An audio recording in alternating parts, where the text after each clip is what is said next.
Mga kapamilya, mga kaibigan, mga kaibigan, mga sila. Sumali si Bongbong sa kanilang Christmas party na walang bagong damit at walang bitbit na regalo o kahit anong kontribusyon.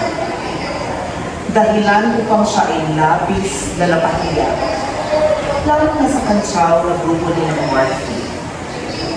Hi, friend! Ang laki naman ng regalo mo! Excited ako sa exchange gift! Oy, hi! Hi! Ba't ba iluhan ng sulit mo, friend? Ano ba chinelas ko lang sa gift mo? Wala akong budget.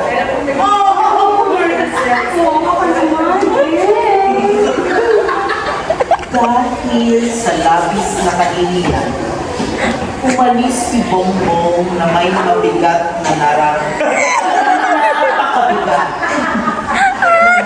Naman na nagpudyo nito na mas maiging wakasan na lang ang sariling buhay.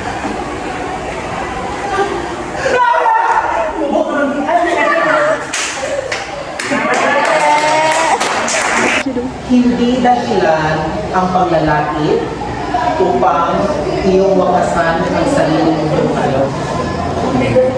Mayroong mga paraan upang ito ay maiwasan. Una, manalig sa Diyos.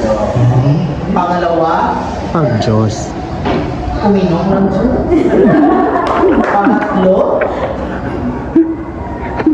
Pangatlo, may no one is an island. Kasi nga, tayo ay mga tao. Si Bongbong ay mayroong kaibigan na si Denden. Kung kaya, ito ay kanyang, pwede niya itong kunan ng lakas ng loob upang harapin ang hamon ng buhay. At yan lamang po. Maraming salamat.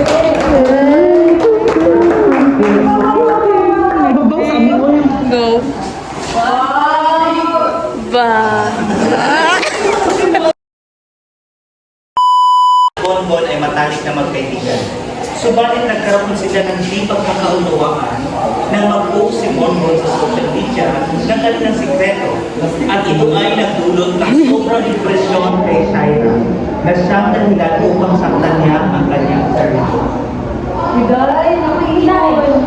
Ito pa pa nga, ikaw sa nanday. Sir Martin, ay, shoot ko. Sumaw siya. Pero, ay, kami kaya mo sa nanday. Ayaw dyan, ikaw sa nanday. Hindi naman siya sa nanday. Okay, ang nalawin. Okay, yung kabit ka dahil. Hindi mo ako nang kabit. Diyan, nalala siya yung kunyari. Sige, sa mga sa nanday na. Promise na hindi naman. Nanday. Nanday. Nanday. Trust me.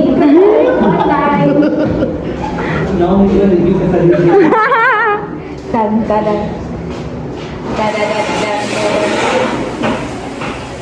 When pag-online na po, Okay, sige.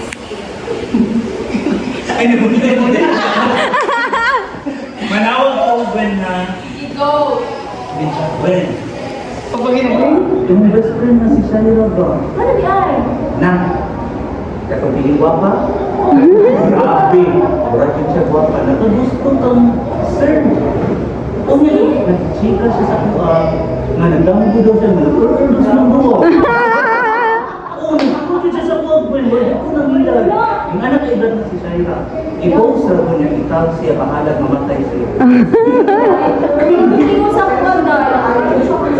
Gani, tanawa. So, imagination na niya. Sino-post na na yun? Sige tayo po sa kulay. Bye. Bye. Di ko alam. Pose. Post. Kasi naman po sa kulay. Bukas na lang. Ano sa panibuangan? Tinubayari ako.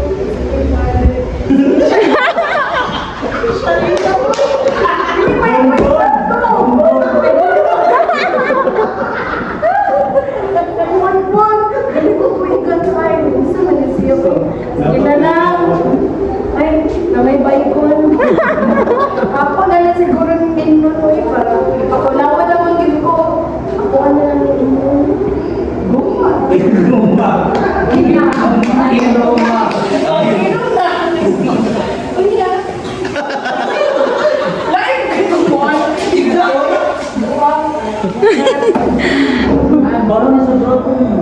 okay, sige. Bantay lang ni siya. O, sulat na nagsakto sa kung mama o papa din, mag-iba na lang kong letter. Uslan man! Ibigay mo sa tayo. Okay, bye. Wala pre!